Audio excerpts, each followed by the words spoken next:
మీ business ఏదైనా మీ ఊర్లో promotion చేయాలంటే అది సుమన్ టీవీతోనే సాధ్యం. ఇప్పుడే సంప్రదించండి.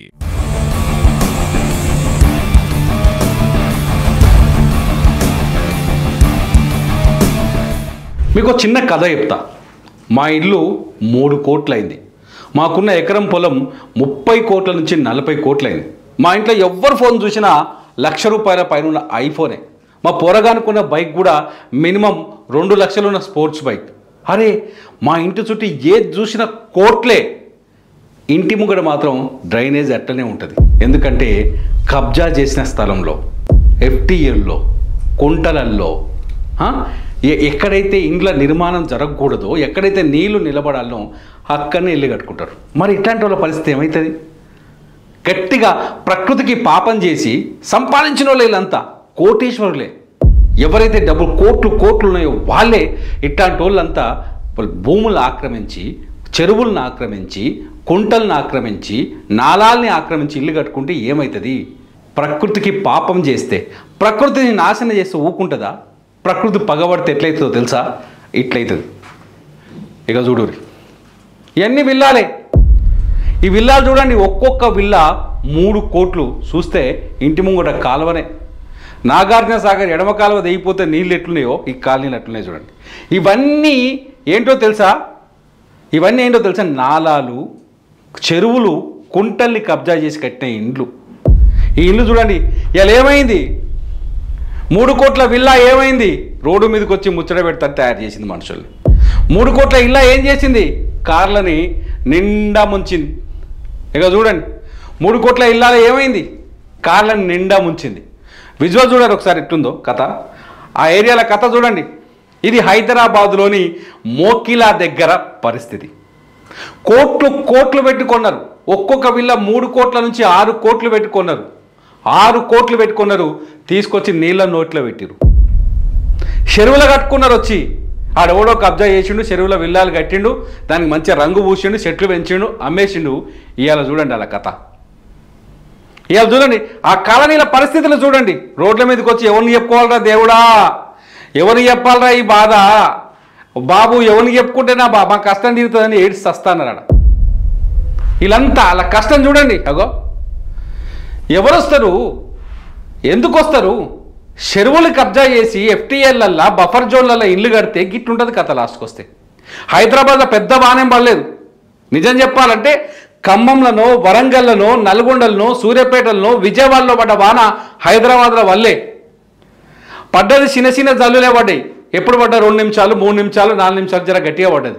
ఆ వానకే చిన్న చినుకు పడితే విల్లాలు సముద్రాలు అవుతున్నాయి, కాలనీలు చెరువులు అవుతున్నాయి, రోడ్లు నదుల్లా మారుతున్నాయి. ఎందుకు?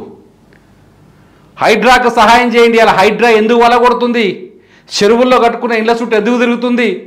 ఎఫ్టీఎల్లో ఇళ్లకు మార్కులు ఎందుకు పెట్టిపోతుంది? ఎందుకు? ఎన్ని కోట్లు పెట్టుకొనుకుంటే ఏం లాభం? సుఖం లేని నిద్ర, సుఖం లేని ఇల్లు. ఎన్ని కోట్లు పెట్టుకుంటే ఏం లాభం? బురద మడుగులో కట్టుకున్న ఇల్లు. నీ ఇంటి ముందున్న డ్రైనేజీ గురించి నీకు తెలియదు, కానీ నీ ఇంటికి ధరేందో మాత్రం చాలా బాగా తెలుసు. హైదరాబాద్ శివారుల్లో దాదాపు ఎన్ని చెరువులు తెలుసా? 282 చెరువులు కనిపించకుండా పోయినాయి. అందులో ఇది కూడా ఒక చెరువే. ఇది మోకిలాలో ఒక కాలనీ. ఆ కాలనీ పేరు చెప్పడం నాకు ఇష్టం లేదు, ఎందుకంటే ఆ కాలనీలో అందరూ బాధపడతారు. ఆ కాలనీలో అందరూ నందిట్టుకుంటారు, ఎవడ్రా నువ్వు మా కాలనీ గురించి చెప్తున్నావు అని. నిజం, కానీ వాళ్ళు లోపల ఏడుస్తున్నారు. ఇగో ఎంత చక్కగా ఉన్నదో మీకు ఒక ఫోటో చూపిస్తాను నేను. ఇగో ఒక్కొక్క చెట్టు చూడురి. వామ్మో, ఈ చెట్లు చూడురి. ఇది ఫారెన్ నుంచి తెప్పించుకున్న చెట్లు. ఇవి లోకల్ చెట్లు కావి. మన దగ్గర ఏముంటాయి? చింత, మర్రి, ఆప, సీతాఫల చెట్లు ఉంటాయి. ఈ చెట్లు ఎక్కడికి వెళ్ళి ఫారెన్ నుంచి దిగుమతి చేసుకున్నారు. ఆ చెట్లను పెంచుకున్నారు, డిజైన్ తయారు చేసుకున్నారు, రోడ్లను తీసుకొచ్చి, కాళ్ళని తీసుకొచ్చి నీళ్ళలా కట్టుకున్నారు. ప్రకృతికి మోసం చేస్తే వదిలిపెట్టదు. ప్రకృతిని టచ్ చేస్తే పగ తీర్చుకుంటుంది. వైనాడులో రుజువైంది, కేరళలోని వైనాడులో రుజువైంది, ఇవాళ ఖమ్మంలో రుజువైంది. ఎందుకు? 500 కార్లు, 600 కార్లు మున్నేరు వాళ్ళు కొట్టుకపోయినాయి. ఇది నేను ఏదో కామెంట్ చేయడం కోసం చెప్తలేను, మీకు అందరికీ అర్థమవ్వాలనే ఉద్దేశంతో చెప్తున్నా. తెలంగాణనే కాదు, ఇది ఆంధ్రప్రదేశ్లో ఉన్న కూడా చెప్తున్నా. కబ్జాలు చేసి, ఆక్యుపై చేసి ఇల్లు కడితే మన జీవితాలు ఇలాగే ఉంటాయి. కోట్లు, వీళ్ళ దగ్గర కోట్లు ఉన్నాయి. ఒక్కొక్కరు 3 కోట్లు 6 కోట్లు పెట్టి కట్టిరు ఇల్లు, కొనుక్కున్నారు విల్లాలు, అద్భుతమైన ఇల్లులు.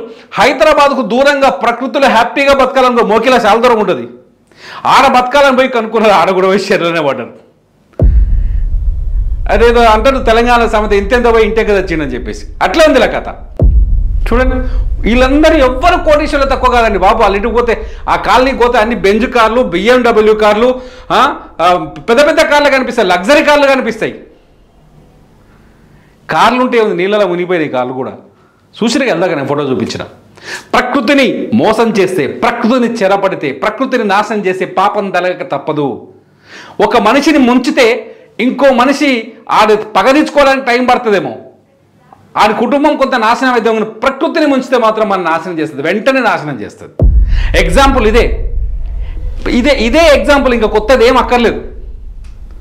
హైడ్రా ఇవాళ హైదరాబాద్లో చేపట్టిన చర్యలు ఏ రేవంత్ రెడ్డికి బెనిఫిట్ చేయడానికో, లేకపోతే ఏ కేటీఆర్ మీద పగ తీసుకోవడానికో, ఏ ఓట్ బ్యాంక్ రాజకీయం చేసుకోవడానికో మాత్రం ఆలోచించకండి. అట్లా అనిపిస్తలేదు, క్లియర్గా కనిపిస్తుంది. ఎక్కడైతే రేవంత్ రెడ్డి ఏదైతే హైడ్రా ఎక్కడైతే ఆపరేషన్ మొదలుపెట్టిందో, ఏబీ రంగనాథ్ ఎవరైతే హైడ్రా కమిషనర్ ఉన్నారో ఆయన లోతత్తు ప్రాంతాలని కాపాడాలని, కబ్జాకు గురైన చెరువుల్ని కాపాడాలని, FTLలో ఉన్న నిర్మాణాలను కూల్చేయాలంటే దాని మీద రాజకీయాలు చేయకండి. ఈ కోటీశ్వర్లకు మీరు ముందు పేదల సంగతి వదిలేండి, ఈ కోటీశ్వర్లకు సమాధానం చెప్పండి.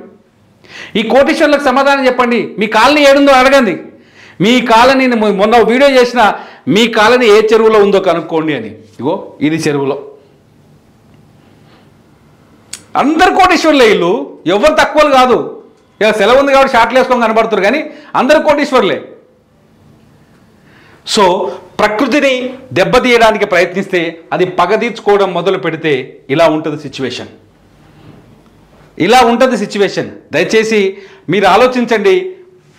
ఇలా ఉంటుంది, మీరు ఆలోచించండి. ప్రకృతిని దెబ్బతీయడానికి ప్రయత్నించకండి. ఇంటిని నిర్మించుకోవడానికి యోగ్యమైన స్థలం ఏందో మీరు తెలుసుకోండి. ఇల్లు కొనుక్కోవడానికి బ్యాంకు లోన్ ఎక్కడికి వెళ్ళి తీయాలో, ఏ బ్యాంకులో లోన్ తీయాలి, ఎంత వడ్డీకి లోన్ తీయాలి, ఎంత లోన్ తీసుకోవాలని ఎట్లా ఆలోచిస్తారో, ఏడ ఇల్లు కొనుక్కోవాలి, అది ఏ చెరువులో లేదు, ఆ ఇల్లున్న స్థలంలో నీళ్లు వస్తాయా లేవా, అది FTLా, బఫర్ జోనా, అది కబ్జా చేసిన ల్యాండా, గవర్నమెంట్ ల్యాండ్ అని కూడా ఆలోచించండి. ఆలోచించకపోతే ఇటువంటి పరిస్థితి ఏర్పడుతుంది. ఇల్లు కొనుక్కునే వాళ్ళందరికీ నేను ఇచ్చే సలహా, సీరియస్లీ చెప్తున్నా, ఇది ఉచిత సలహా కాదు, చాలా కాస్ట్లీ సలహా. ఈ సలహాలు మీకు ఎవడివ్వడు.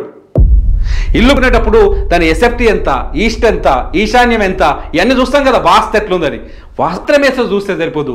ఆ ల్యాండ్ ఎక్కడిది, అది FTLలో ఉందా, బఫర్ జోన్లో ఉందా, ప్రకృతిని దెబ్బతీస్తుందా, రేపు పొద్దుగాల ఇల్లు కట్టుకుంటే మనకు ప్రశాంతంగా ఉంటామా, ఏ గవర్నమెంట్ వాళ్ళ సంగతి వదిలేయండి, మనం ఎంతవరకు సేఫ్గా ఉంటాం.